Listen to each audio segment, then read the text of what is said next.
Hey guys, so this video I'm going to be talking about the 7 most recently read fiction books. Another video will be with a couple nonfiction books that I've stomached and plowed through and are not actually that bad. So right now I'm going to talk about the one that I read like a while ago. A while ago is about like a month or so. So that one is called The Poet X. Right here is hardcover and is really pretty. It has like the best cover, especially if you like, I don't know, check it inside. Like you get the little like kind of drawing X and everything, and it just looks really nice because it's not just the regular print, it's like handwriting kind of thing. So as you can see here, I tabbed and stickied all my favorite parts, which were a lot actually. I finished like all of my orange stickies that are in this shade of, obviously. Well, it's written in verse, and honestly, this is the first book that I've read that's written in verse. Usually I just read everything kind of like normal novel settings, but I decided to branch out, and it was actually really worth it, and this got me feeling everything, and I really related a lot with everything that was happening with the character. I'm not even going to try to say her name because it's the whole thing about saying her name wrong, and I really don't want to dishonor her that way, so she will just be the Poet X because there's no way I can pronounce her name right, and I don't want to try and ruin it and stuff. But I have to say, I think this is my favorite one, but then again, I haven't really read a lot of books in verse. I did read another one, but I didn't like that one as much, so I'm not going to name a title right now because I don't want to like point fingers or anything, so I'm just going to leave it off with this one as my first. Next one I will be discussing, I will be using gloves because the cover is matted, and matted covers are really hard to keep my fingers from showing up, and obviously I don't want like anyone like taking my fingerprints and using my eyeballs or something to get into my secret book compartments, obviously, because I have that high-tech stuff.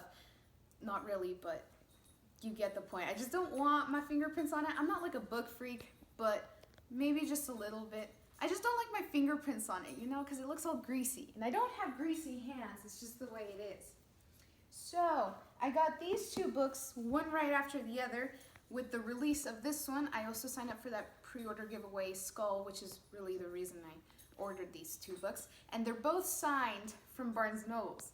I'm not gonna like give any spoilers or anything, but the first book was okay. I really loved the food descriptions. There's lots of food descriptions that tasted good. I guess in my eyes imagination, it was pretty nice, but they sell you on this kind of vampire-esque book, and honestly, I didn't get vampires until like the end, and even then I was kind of searching for it. Like if I didn't know that this was going to be about vampires, I wouldn't have thought it was about vampires. I can't say that I've read other books about vampires, so I don't have nothing to compare it to, but I mean, if you're going to market something as talking about vampires, I expect it to be with vampires, and that's not what I got. At least not until I got to the second book. Had lots and lots of vampire stuff. At least in comparison to the first book, this one was like chopped up full with vampire-y blood stuff, especially this one scene at the beginning that was like really detailed and good details and stuff, gave me chills. It also made me sad, and I have to say I plowed through the second book a lot faster than I did the first. But one of my friends is taking a long time to get through the second book. I think she's still reading the second book, and that was like 2 weeks or 3 weeks ago. So it's been a bit. I liked it better. I'm not complaining about the writing style. I like her use of vocabulary. I like the descriptions, and I love the food descriptions, especially because I'm always hungry after reading these books, which is kind of funny because it's a vampire book and blood, and you wouldn't think you're hungry. It's about not blood as the food, but just food.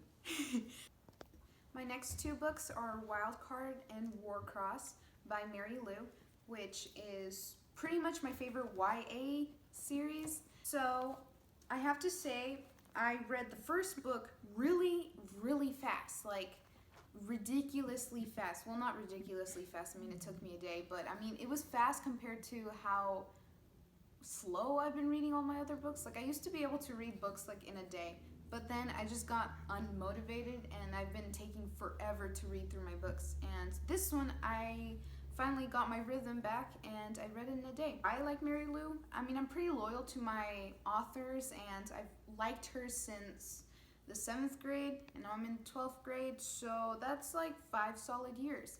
I have to say, the world building with the whole incentive system reminds me a lot of her original series, Legend, when the main characters go to this kind of other country.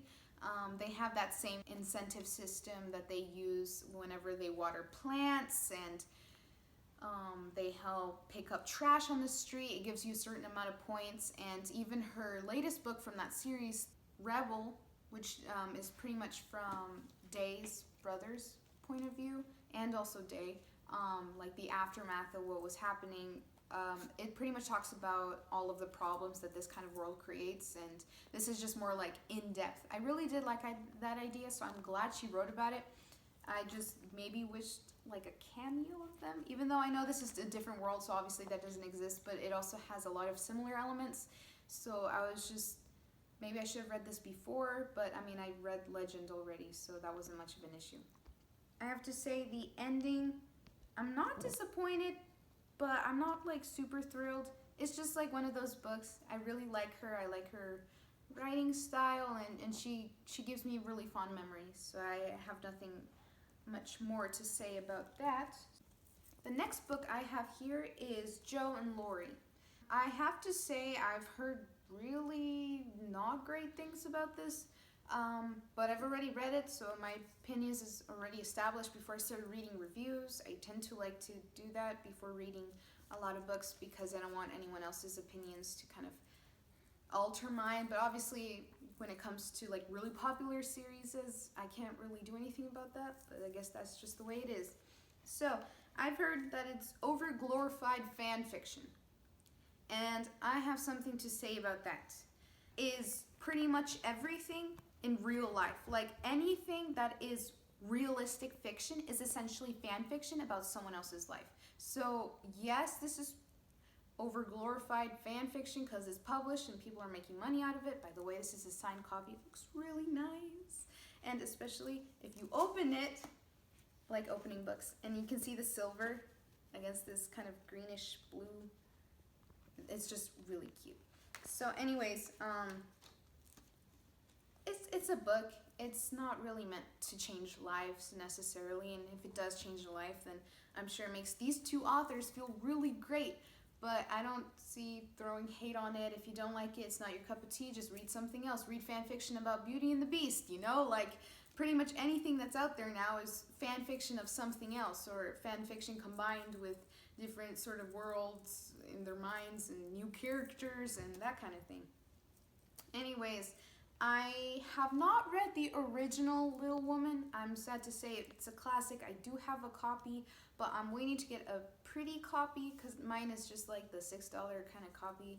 It's not really anything special, and I know that sounds very artificial, but I do like reading a book that looks really pretty on the outside. And I know there are really pretty copies out there, so that's why I'm being picky. But I thought this was really cute because I read this kind of after watching The Little Woman, the newest edition with Emma Watson.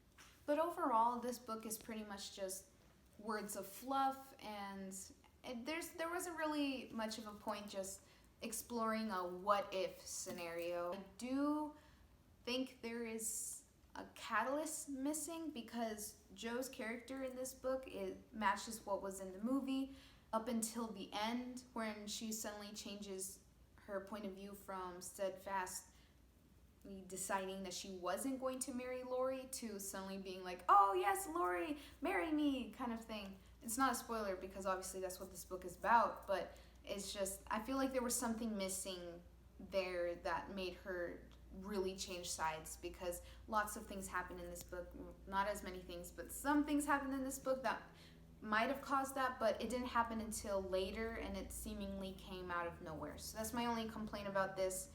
which is just a little something, but overall it was nice writing and I was pretty satisfied. It's also a really pretty book. So this last book is a new illustrated and annotated edition of my favorite book series in the whole wide world by the Queen, Shannon Messenger herself. It's this baby, Keeper of the Lost Cities. Now I know this is technically in the middle grade section and all these other books have been YA, and I bet you're like, well, aren't you a 12th grader? Shouldn't you be over this like 6 to 12-year-old kind of section book series that you read back in 7th grade? Well, I'm not, because this book kind of changed my life and also changed my point of fangirling to a total new extreme, which I pretty much own like 3 copies of every single book. Barnes & Noble's exclusive edition, signed edition. I have paperbacks, hardcovers. I have paraphernalia to spread to the whole world. Like, I love this series so much. I just love all of the characters. I love how irritated it makes me. I love how sad it makes me. I love how happy it makes me. So those were my most recently read fiction categorized YA section books, and I really do hope you enjoyed this video and you're gonna live my enthusiasm, because you're going to love me and you're going to subscribe and you're going to leave some comments down below with advice or recommendations, or just, hey, how's it going? And we can strike up a whole conversation and everything, and hit that like button if you liked it. I think that's it for today, and I really hope you enjoyed it.